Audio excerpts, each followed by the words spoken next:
All right, YouTube, we're back. It's Dominick Izzo out here at the Izzo Warrior Academy in Chicago, and today we're going to be talking about law enforcement defensive tactics, specifically weapon retention. We're going to be using Wing Chun skills for law enforcement. Remember, in Wing Chun, it's specifically for self-defense, and the three methods of self-defense to protecting ourselves against a combative enemy is to eliminate them with either breath, consciousness, or life. It's not the same for law enforcement. In law enforcement, it's eliminating the threat with the least amount of force possible and taking them into custody. So law enforcement is all about control. What we're going to go over today is go over the tactic of a Wing Chun gansao. The tansao, the gansao together to form a shield. You'll see that in the video. As always, all questions, comments, suggestions are always welcome. Fill in the bottom in the comment section. Like our Izzo Warrior Academy Facebook page, and I hope you enjoy this clip. All right, I think that from a Wing Chun perspective, going into weapon retention with law enforcement, one of the best tactics is the coverall with our gansao. Some schools call it advanced gansao, some people call it just regular gansao. In the Wing Chun curriculum, it's the splitting arm block, that gansao, covered by a tansao. You see it in a dummy application. When we do the dummy, and I've said this before, we always chase that core. It's not a sweeping motion out to the side, it's coming into the dummy. It's coming into the dummy. The reason I have, once again, when we train with firearms, just to show you, okay, it's an empty weapon. Okay, we always train with an empty weapon or a red gun. All right. One of the things that we have this here is it throws off the ergonomical structure of the bad guy who wants my weapon. And understand something: when you're facing somebody who wants your weapon, you're facing that 1%er. From a law enforcement point of view, remember, unarmed does not mean not dangerous. So by the constitutional standards, if somebody goes for your weapon, you are allowed to employ deadly force. That said, circumstances dictate tactics, and I cannot articulate if that's the most correct force of action for you. If you have somebody who comes for your weapon, go ahead and go for the weapon, and you successfully get them off, I can't articulate if drawing your weapon and firing is the correct response for you. Okay, but that doesn't mean that it's not the correct response if that's done. Remember, unarmed does not mean not dangerous. That said, if you simply look at the position, when the academy, everyone's taught leg back, you know, sir, back up, sir. You already lost two weapons. You lose one leg, one knee, one fist, one elbow. You're already out of position. Whenever I stand with somebody, I'll either stand at a staggered stance where my hips and shoulders are still there at them, or I'll stand like this for two reasons. Number one, it takes nothing for me just to drop a leg back. And if Matt goes specifically for the firearm, I could just drop the leg back. It is what it is. Number two, based on the dynamics of where the leg holster is versus on my hip, if Matt puts his hands on my hip where the gun would be, okay, two hands, one hand doesn't make a difference, his structure's still fine. Taller guy, his structure's still fine. It really doesn't, it's a fighting match. A lot of schools are taught, or a lot of cops are taught as well, to cover that weapon.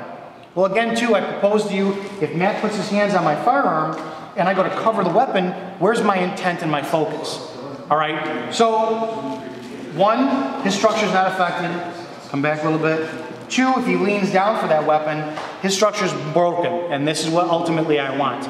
All right, I would rather have him controlling, grabbing, and moving me around a little bit by my leg than he's by my hip, grab hip, he moves me around by my hip. If he grabs my hips, he controls me. I don't want that. So the leg holster, in my opinion, for mobility's sake of the officer, is superior. I've gotten in 2-foot pursuit so far with the leg. No, it does not hinder my performance in that. Secondly, with the gansao, if my hands are already in a position here talking with someone, and you know, a lot of cops, you know, will talk arms folded like here, so we're talking to our subjects like this. From this position, if Matt comes for that holster, I'm already here. I covered low, and I diverted that arm just a little bit to open up his line, and I'm already on line. If you chase the limbs, and I chase him out to the side, well then we're equal with center and center, and I don't want that. So from a position, hands here, doesn't matter how far away I am, if you get a good distance from someone and they come in to get that weapon, for me just to cover that gansao costs nothing. I won't, in this position, I won't drop a leg back. Remember, Wing Chun's all about going forward. So if I go backwards and Matt comes in, I'm helping his momentum. But in the Wing Chun world, in the concept of weapons disarming, okay, Matt's here, and he comes in, go ahead and go with that weapon. I want to go in and disrupt that balance. understand something. We're doing this at a slow pace, all right? We're winding up, going at a very, very, what's the word I'm looking for? Controlled environment, but an aggressive person coming in, you know, you can take this at 50%, he's coming in. I want to be able to stop that and clear that with all bad intent, all right? So you're not protecting your firearm, you're protecting it against what's going after it. Hands. The hands want the firearm because it can't be manipulated without the fingers. Arms control the hands, core controls that. Ultimately, your nervous system controls everything else. I want to attack that spine and going through everything else. So we're at a distance. Matt doesn't want to go into custody today. He's that 1% bad guy. He attacks. I don't come after the weapon. Okay, because where's my hands? Where's my intent? I'm here covering that weapon. He's still got all his tools. You know, Matt doesn't want to go to jail. Sir, I understand. You don't want to go to jail today. You're a bad guy. You're probably going to take my weapon. And he gets to take his weapon when he wants it. Please don't take my weapon. And here, I want to stay on line with him. And I want to keep all my center in there. I'm not worried about the weapon. I'm worried about what controls the weapon, which is all that spinal manipulation on it.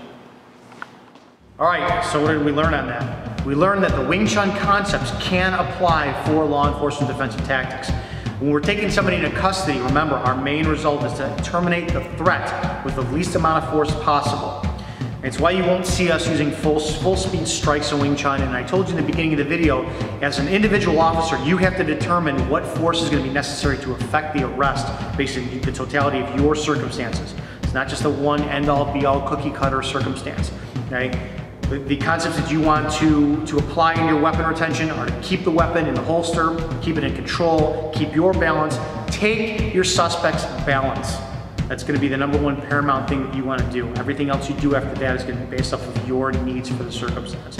Remember, as in always in all of your training, you have to train, adapt, and evolve for any situation out there. As always, all comments and questions and suggestions are welcome. Don't forget to like our videos and subscribe at the bottom of the channel. And go to Facebook or Izzo Warrior Academy and like that too. All right, we'll see you guys in the next video.